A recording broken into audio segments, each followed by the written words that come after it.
السلام علیکم، کیسے ہیں آپ سب لوگ؟ آئی ہوپ کہ سب ٹھیک ہوں گے اور جہاں ہوں گے خوش ہوں گے۔ سٹوری کے سٹارٹ سے پہلے آپ سے ریکویسٹ ہے کہ آپ چینل کو سبسکرائب کر لیں، اور اگر آپ کے پاس بھی سٹوریز ہیں تو آپ میرے واٹس ایپ نمبر پہ مجھے سینڈ کر سکتے ہیں۔ یہ ایک سٹوری ہے رات کے بارے میں، خوفناک رات کے بارے میں، جو میں آپ کو سنانے لگی ہوں۔ رات کے 2:30 بجے کا وقت تھا۔ سڑک بالکل سنسان تھی۔ سڑک کے پاس ایک فیکٹری سے آنے والا دھواں سڑک کے قریب لگی روشنیوں میں خوفناک حد تک نظر آ رہا تھا۔ میں سڑک کے بیچ میں تھا جب ایک بالکل کالی سیاہ بلی منہ میں سفید رنگ کا کبوتر دوبچے تیزی سے میرے سامنے سے گزر گئی۔ مجھے امی کی بات یاد آ گئی کہ اگر کالی بلی رستہ کاٹ جائے تو کوئی مسئلہ ضرور ہوتا ہے۔ میں اس راستے کی طرف چل پڑا جہاں بلی گئی تھی۔ یہ سڑک پہلے کی نسبت زیادہ سنسان تھی۔ مجھے ایسی سنسان جگہوں سے شروع سے ایک عجیب قسم کی وحشت ہوتی تھی۔ چلتے چلتے آدھا گھنٹہ ہو چکا تھا، لیکن ابھی تک مجھے وہ بلی دوبارہ نظر نہ آئی۔ میں ریسٹ کرنے کی غرض سے تھوڑی دیر رکا تو میری نظر سڑک کے کنارے پر پڑی۔ مجھے ایسا لگا کہ جیسے وہاں کچھ ہے۔ میں نے اپنا چشمہ ٹھیک کرتے ہوئے وہاں غور سے دیکھا تو وہ ایک بچہ تھا جو وہاں بیٹھا تھا۔ میں نے گھڑی پر نظر دوڑائی تو رات کے تقریباً 3 بج چکے تھے۔ اب میں بہت پریشان ہوا کہ یہ بچہ یہاں اس وقت کیسے آ گیا۔ ضرور بیچارہ مصیبت میں ہوگا یا راستہ بھٹک کر یہاں پر آ گیا ہوگا۔ مجھے اس کی مدد کرنی چاہیے۔ یہ سوچ کر میں اس بچے کی طرف چل پڑا۔ بیٹا، اس وقت یہاں پر اکیلے بیٹھ کر آپ کیا کر رہے ہو؟ کیا میں آپ کی کچھ ہیلپ کر سکتا ہوں؟ میں نے اس بچے سے پوچھا۔ تو اس بچے نے جیسے ہی پیچھے مڑ کر دیکھا تو میں ایک جھٹکے کے ساتھ نیند سے اٹھ بیٹھا۔ سردیوں کے اندر بھی میں مکمل طور پر پسینے میں بھیگا ہوا تھا۔ لمبے لمبے سانس لیتے ہوئے میں نے چہرہ صاف کیا اور میں بیڈ کے قریب پڑے میز پر پانی کا گلاس اٹھا کر پینے لگا۔ لیمپ کی روشنی میں گھڑی پر میں نے وقت دیکھا تو 3:30 بجے تھے۔ آخر ہمیشہ مجھے ہی کیوں ایسے عجیب خواب نظر آتے؟ میں نے اپنے دل میں سوچا، اور پھر وہ خواب دوبارہ میرے ذہن میں چلنا شروع ہو گیا۔ اس بچے نے جب پیچھے مڑ کے میری طرف دیکھا تھا تو اس کا منہ خون سے بھرا ہوا تھا، اور اس کے ہاتھ میں وہی کالی بلی تھی جسے وہ آدھا کھا چکا تھا۔ انکل، یہ بلی مجھے بہت تنگ کرتی تھی، اس بچے نے یہ کہا اور اٹھ کر میرے پاس آنے لگا۔ شکر ہے کہ میری ایک دم سے آنکھ کھل گئی۔ اس کے بعد پھر مجھے نیند نہ آئی۔ ساری رات عجیب و غریب قسم کے مجھے خیالات آتے رہے۔ صبح کے 8 بجے میں نے ناشتہ کیے بغیر ہی اپنے آفس کی طرف چل پڑا۔ سارا رستہ میں کل رات والے خواب کے بارے میں سوچتا رہا۔ میں نے اب فیصلہ کیا کہ مجھے اس حوالے سے کسی سائیکیٹرسٹ سے اپنا چیک اپ کروانا ہے۔ آفس پہنچنے کے بعد میں نے خود کو بزی رکھا اور 1 ہفتے سے پینڈنگ ورک کی فائلز میں نے منگوا لی۔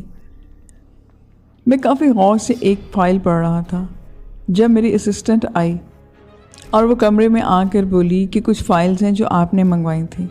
میں نے اس کو کہا کہ یہ ٹیبل پر رکھ دیں، میں دیکھ لوں گا۔ میں نے عالیہ کی طرف دیکھے بغیر فائل کا ورق پلٹا تو وہ فائل ٹیبل پر رکھ کر چلی گئی۔ کچھ یاد آنے پر میں نے عالیہ کو بلایا تو میری نظر اس کے پاس کھڑے بچے پر پڑی۔ یہ وہی بچہ تھا جسے کل رات میں نے خواب میں دیکھا تھا۔ میری بات ادھوری رہ گئی اور کافی کا مگ میرے ہاتھ سے گرتے گرتے بچا۔ میں شدید خوف کے عالم میں اس بچے کو دیکھ رہا تھا۔ مجھے ایسا لگ رہا تھا جیسے وہ بچہ مجھے دیکھ کر ہنس رہا ہو۔ اس سے پہلے کہ میں اسے کچھ کہتا، عالیہ بول پڑی، سر یہ میرا بھتیجا مانی ہے۔ اس کے پیرنٹس 2 سال پہلے ایک ایکسیڈنٹ میں ڈیتھ کر گئے تھے، تو یہ میرے ساتھ ہی رہتا ہے۔ ہو سکتا ہے کہ یہ میرا وہم ہو، یا مسلسل اس خواب کے بارے میں سوچنے کی وجہ سے مجھے یہ بچہ اس خواب والے بچے جیسا لگ رہا ہو۔ یہ سوچتے ہوئے میں نے اپنے خوف پر قابو پاتے ہوئے خود کو نارمل کیا۔ میں مکمل طور پر کنفیوز ہو چکا تھا۔ ان کے جاتے ہی میں نے ٹائی کی ناٹ کو ہلکا کیا اور سانس لینا شروع کر دی۔ آخر یہ میرے ساتھ کیا ہو رہا ہے؟ یہ بچہ کون ہے اور میرے خواب میں کیوں نظر آتا ہے؟ اور یہ بچہ اس خواب کے بچے جیسا کیوں دکھ رہا تھا؟ میں نے خود سے باتیں کرنا شروع کر دیا۔ ہو سکتا ہے کہ مجھے وہم کی بیماری لگ گئی ہو۔ मैंने फिर दोबारा अच्छा से याद किया, ये बिल्कुल वही बच्चा था जो मुझे ख्वाब में दिखता है। मेरे ऑफिस का डोर ओपन हुआ और एक मुलाजिम अंदर दाखिल हुआ। उसने मुझे कहा कि सर, आपके लंच का टाइम हो गया है, आपका खाना मैंने लगा दिया है। मैंने उसको कहा कि मैं अभी खाना नहीं खाऊंगा, मुझे 1 कप कॉफ़ी और ला के दो। इसके बाद मैंने कोशिश के बावजूद ऑफिस का काम नहीं किया और शाम तक मैंने 4 कप कॉफ़ी के पी लिए। 5 बजे घर जाने के लिए मैं अपने कमरे से बाहर निकला तो आलिया के साथ वही बच्चा बैठा हुआ था। मैं कुछ देर ऑफिस नहीं आऊँगा, आप तमाम फाइल्स शाकिर के हाथ मेरे फ्लैट पर भिजवा दें। मैं जब बाहर निकल रहा था तो उस बच्चे ने अपनी फूफो से यानी कि आलिया से कहा कि यह आदमी मुझे तंग करता है। ये सुनकर मैं जल्दी से वहाँ से निकल आया। ये कोई इत्तेफाक नहीं है, ज़रूर इस बच्चे का मेरे ख्वाब से कोई कनेक्शन है, वरना वैसी शक्ल वही जुमला, ये मेरा वहम नहीं हो सकता, कोई ज़रूर मसला है। मैंने लिफ्ट से बाहर निकलते हुए परेशानी के आलम में सोचा और घर जाने के बजाय सीधा एक माहिर साइकेट्रिस्ट के पास चला गया और इसे तमाम वाक़या अपनी डिटेल्स के साथ मैंने बताया। इसमें घबराने वाली कोई बात नहीं। बाज़ दफ़ा काम के एक्सेस से नींद पूरी ना होने की वजह से या खाना वक्त पर ना खाने की वजह से या कम खाने से ऐसा होता है, और आप तो सब कुछ ये कर रहे हैं। मैं कुछ मेडिसिन आपको लिख कर देता हूँ, आप इस्तेमाल करें, आप बिल्कुल ठीक हो जाएंगे। डॉक्टर साहब ने मेरी बात सुनने के बाद कहा और मुझे मेडिसिन लिख दी। मैं दवाइयाँ लेकर घर वापस आ गया और अच्छे से खाना खाने के बाद दवाइयाँ खाकर डॉक्टर की हिदायत के मुताबिक मैं जल्दी सो गया। आज रूटीन से हटकर मुझे लेटते ही फ़ौरन नींद आ गई, वरना तो आराम से 1.5 या 2 घंटे बच जाते थे। मैं बहुत गहरी नींद में था। मुझे ऐसा महसूस हुआ कि कुछ शोर हो रहा है। मैं गहरी नींद से इस वक्त एकदम छलांग लगाकर उठ बैठा जब मेरे कानों में ज़बरदस्त किस्म का शोर सुनाई दिया, और मैं वैसे ही नींद की हालत में था कि मेरे फ्लैट का मेन गेट ज़ोर ज़ोर से बजना शुरू हो गया। मैंने अपना लैंप जलाया और घड़ी पर टाइम देखा तो मेरे अंदर एक खौफ की लहर पूरे जिस्म में दौड़ गई, क्योंकि घड़ी पर 3:30 बज रहे थे। मुझे फ़ौरन मेरा ख्वाब याद आया। दरवाज़ा एक मरतबा फिर बहुत ज़ोर से बजना शुरू हो गया। नहीं, ये कोई इत्तेफाक नहीं हो सकता, ज़रूर कोई प्रॉब्लम है, मैंने अपने दिल में सोचा। लेकिन डॉक्टर ने तो मुझे मुकम्मल तसल्ली दी थी कि ये सिर्फ रूटीन की गड़बड़ी की वजह से हो रहा है। मैं डॉक्टर पर तसल्ली करते हुए अपनी जगह से उठा और दरवाज़ा खोलने बाहर चला गया। मैंने दरवाज़ा खोला तो बाहर आलिया और वही बच्चा मानी खड़े थे, जिन्हें यूँ रात के इस पहर फ्लैट पर देखकर मुझे ज़बरदस्त किस्म का झटका लगा। मानी के हाथ में वही खिलौना था जिसका सर उसने शाम के वक्त दफ्तर में तोड़ दिया था, लेकिन अब वो टॉय बिल्कुल ठीक था, सर भी लगा हुआ था। बाहर बहुत बारिश हो रही थी, बार बार बिजली चमक रही थी और बादल भी गरज रहे थे। सर, हम बहुत मजबूरी में आपके दर पे आए हैं, प्लीज़ हमारी हेल्प करें, हमें आपके अलावा किसी का सहारा नहीं। आलिया ने रोते हुए बोलना शुरू किया। अच्छा, आप अंदर आएँ, पहले आप बारिश की वजह से बहुत भीग चुकी हैं। मैंने इन्हें अंदर बिठाया और उनके लिए टॉवल लेने चला गया, सर्दी की वजह से वो बीमार न पड़ जाए। टॉवल देने के बाद थोड़ी देर बाद मेरी नज़र मानी पर पड़ी तो वो मुसलसल मेरी तरफ देखकर हंस रहा था। मुझे इसकी मुस्कुराहट से अजीब बेचैनी होने लगी। मैं आप लोगों के लिए खाने को कुछ लाता हूँ, ये कहकर मैं वहाँ से खड़ा हुआ तो मेरी नज़र अचानक आलिया की टांगों पर पड़ी तो मेरी अपनी टांगों को नीचे से जैसे ज़मीन निकल गई हो। मैं मारे डर कर गिरते गिरते बचा। आलिया की टांगें बिल्कुल उल्टी और खौफनाक थीं, जैसे चुड़ैलों की होती हैं। मैं बड़ी मुश्किल से अपने डर को काबू पाते हुए किचन को बहाने अपने कमरे में गया और दरवाजे को अंदर से लॉक कर लिया। मैंने मोबाइल उठाकर पुलिस का नंबर डायल किया। तीसरी ही घंटी पर मेरी कॉल अटेंड की गई और मैंने तेज़ी से चलते हुए अपनी धड़कनों को कंट्रोल किया। बड़ी मुश्किल से आवाज़ निकाल कर कहा कि मेरे घर में कोई बहुत अजीब व गरीब किस्म की मखलूक आ गई है जिसकी टांगें उल्टी हैं और ख़ौफनाक हैं। जब मैंने अपनी बात मुकम्मल कर ली तो आगे से जवाब सुनकर मोबाइल मेरे हाथों से नीचे जा गिरा और मैं डर के बेड पर जा पड़ा। फ़ोन पुलिस के बजाय आलिया की आवाज़ थी। मुझे महसूस हुआ कि कोई मेरे बिल्कुल पीछे है। मैंने डरते डरते देखा तो खून से भरी कैंची मेरे हाथ में थी। बिल्कुल इसी वक्त डॉक्टर कमरे में दाखिल हुआ। मैंने चुड़ैल की तरफ देखा तो मुझे अपनी आंखों पर यकीन नहीं आया। کیونکہ اب وہاں چڑیل کے بجائے نرس کی خون میں لت پت لاش پڑی تھی۔ ڈاکٹر ڈاکٹر میں نے اسے مارا نہیں ہے، یہ چڑیل تھی، نرس نہیں تھی، مجھے مارنے آئی تھی۔ میں نے ڈاکٹر کو دیکھتے ہی اسے یہ ڈیٹیل میں بتایا جس پر وہ یقین نہیں کر رہی تھی۔ ڈاکٹر نے سیکیورٹی کو بلایا جنہوں نے مجھے پاگل سمجھتے ہوئے پکڑ کر قابو میں کیا، اور ڈاکٹر نے جلدی جلدی مجھے انجیکشن لگا دیا، جس کے ساتھ ہی میری آنکھوں کے سامنے اندھیرا چھاتا گیا اور میں ایک دم سے بے ہوش ہو گیا۔ جب مجھے ہوش آیا تو میں نے خود کو پہلے کے بجائے کسی اور کمرے میں پایا۔ ابھی تک میں غنودگی کے عالم میں تھا۔ میں نے اٹھنے کی کوششیں کی لیکن مجھ سے ہلا تک نہ گیا۔ میں نے سمجھا کہ شدید کمزوری کی وجہ سے مجھے ایسا فیل ہو رہا ہے، لیکن جب میں نے غور کیا تو میرے دونوں ہاتھ پاؤں کو اسٹریچر کے دونوں طرف سے مضبوطی کے ساتھ باندھا ہوا تھا۔ کمرے کا ڈور اوپن ہوا اور اس ڈاکٹر کے ساتھ پولیس والے اندر آئے۔ ڈاکٹر کو پولیس والوں نے ایک آفیسر کے آپس میں کوئی بات کی اور اس آفیسر کے علاوہ باقی سب تو باہر چلے گئے۔ آفیسر، میں نے اس نرس کو نہیں مارا، آپ شاید مجھے پاگل سمجھیں گے، لیکن وہ نرس نہیں تھی بلکہ وہ چڑیل تھی جو مجھے مارنا چاہتی تھی۔ وہ میرے آفس میں کام کرتی تھی۔ آپ میرے آفس سے عالیہ نام کی لڑکی کو اریسٹ کریں، آپ کو یہ سب کچھ خود بخود پتہ چل جائے گا۔ میں نے خود کو نارمل رکھنے کی کوششیں کی اور پولیس والے کو ساری ڈیٹیل بتائی، لیکن اس کے باوجود میری بڑبڑاہٹ واضح طور پر نظر آ رہی تھی۔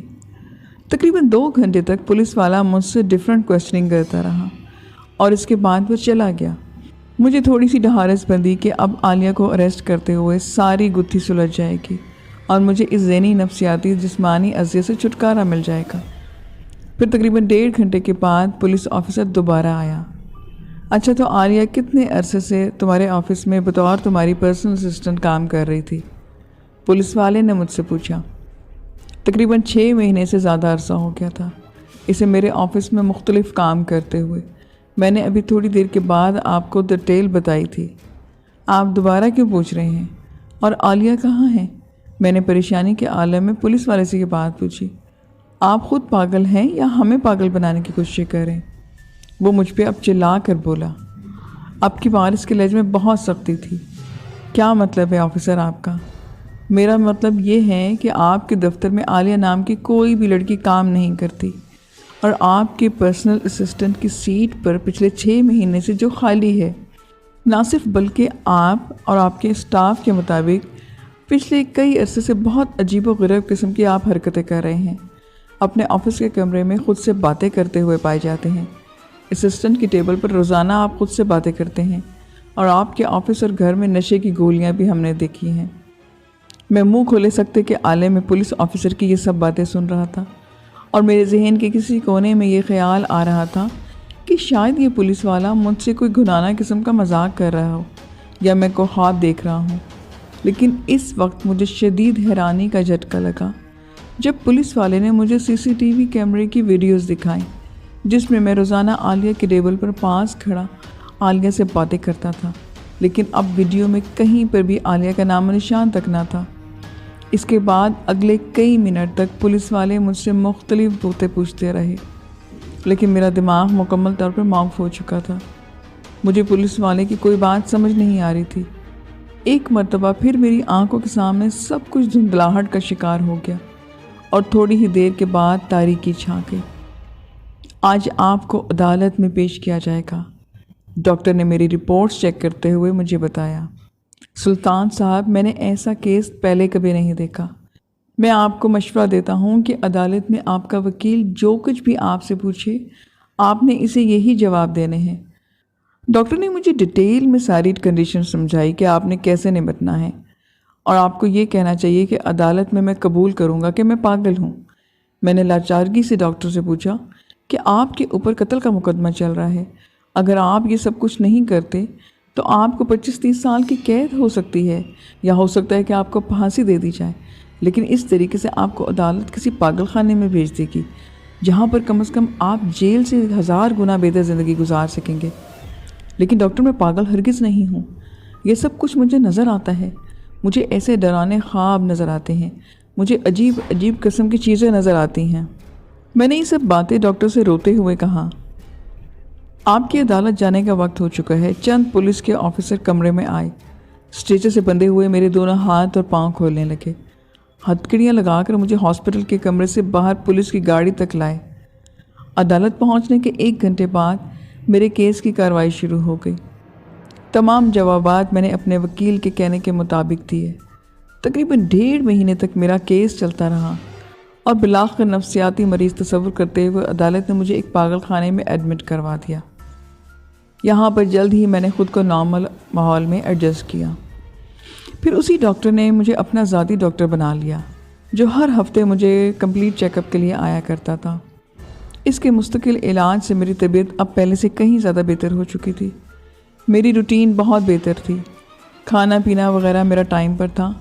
चंद एक ऐसे समझदार किस्म के पागलों से मेरी दोस्ती भी हो गई थी, जो पागल तो नहीं थे, लेकिन हालात की सितम ज़रीफ़ी और लोगों की खुद गर्जियों की वजह से उन्हें पागल खाने में एडमिट किया गया था। फिर वक्त इसी तरह से गुजरता गया और पता भी नहीं चला कि 5 साल गुजर गए। बाकी मेरे इलाज के सिर्फ 2 वीक बाकी थे। अदालत पहले मेरे कत्ल को सिर्फ मेरा पागलपन की वजह करार दे चुकी थी।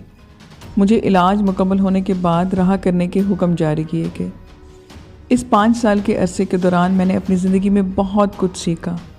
अपने एक्सपीरियंस की बेस पर मैंने जिन लोगों को ऐसे मुश्किलात से बचाने के लिए मैंने एक डिटेल में किताब लिखी, जिसे अपने रहा होने के बाद मैं पब्लिश करवाना चाहता था। अगर आज मैं ज़िंदा था तो इसका सारा क्रेडिट डॉक्टर जमाल को जाता था, जिनकी हौसला अफजाई की वजह से मैंने ये कड़ा वक्त बहुत सब्र के साथ गुजारा। आप बाहर जाते हमें भूल जाएंगे, मेरे दोस्तों ने मुझसे अलविदाई मुलाकात करते हुए ये बात कही थी। हॉस्पिटल से आज मेरा जाने का दिन था। जहाँ मुझे जाने की खुशी थी, वहाँ इन दोस्तों के इन हालात का दुख भी था, क्योंकि सिर्फ मैं ही इनके दुख को समझ सकता था। मैंने खुद से वादा किया कि हॉस्पिटल से निकलते ही मैं इन तमाम लोगों के हक़ के लिए, आज़ादी के लिए लड़ूंगा। हॉस्पिटल के पूरे स्टाफ से मिलने के बाद मैं जब सीढ़ियों से चल रहा था, तो सीढ़ियों के पास पहुंचकर मैंने एक दफ़ा फिर तमाम लोगों को पीछे मुड़कर देखा। मेरी आंखों में आंसू आ गए थे। मैं जल्दी जल्दी सीढ़ियों की तरफ मुड़ा। मुझे सामने लगे शीशे से बाहर नीचे के कुछ लोग नज़र आए। मैंने दोबारा मुड़कर शीशे की तरफ देखा तो मैं 4थी मंजिल पर मौजूद था, लेकिन इसके बावजूद बाहर खड़े चेहरे पहचानने में मुझे 2 सेकंड भी नहीं लगे। एकदम से मेरे चेहरे के एक्सप्रेशन चेंज हुए और उससे से मेरा चेहरा लाल हो गया। मेरा खून खौलना शुरू हो गया। बाहर आलिया और इसका वही भतीजा मानी खड़ा था। जैसे ही मेरी नज़र इन पर पड़ी, वो मुझे देख रहे थे जैसे मेरा के वेट कर रहे हूँ। इन्हें देखते ही मेरे सामने मेरी ज़िंदगी की लास्ट 5 ईयर्स और मेरी बर्बादी का सारा मंजर चलने लगा। मुझे मेरी खुशियों से भरपूर ज़िंदगी से अजाबों के दलदल में धकेलने वाली मुलजिमा मेरे सामने खड़ी थी। मुझे अपने गुस्से पर कंट्रोल करता हुआ सीढ़ियों की तरफ मैं भागा। मुझे यूं अचानक भागते हुए हॉस्पिटल का अमला भी परेशान होकर मेरे पीछे आने लगा। आलिया को देखते ही मेरी आंखों में खून उतर चुका था। मैं बहुत तेज़ी से नीचे की जानिब भाग जा रहा था। दूसरी मंजिल सीढ़ियों पर उतरते हुए अचानक मेरा पाँव फिसला और मैं बहुत बुरी तरह फिसलते हुए सीढ़ियों के सामने लगे शीशे को तोड़ते हुए नीचे जा गिरा। मैं सही सलामत खड़ा था, लेकिन नीचे जो बिल्डिंग बन रही थी उसकी बेस में मेरी सरियों के अंदर एक लाश फंसी हुई थी। एक सरिया इसकी आंखों में घुस चुका था, एक खोपड़ी के अंदर, और 5 सरिये इसके जिस्म के क्रॉस कर चुके थे।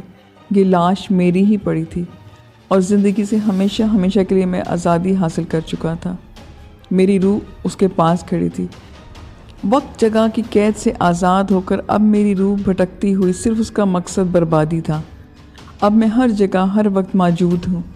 जब आप मेरी ज़िंदगी की अज़ियतों भरा वाक़या पढ़ रहे होंगे, मैं इस वक्त आपके आसपास, आपके इर्द गिर्द मौजूद होगा।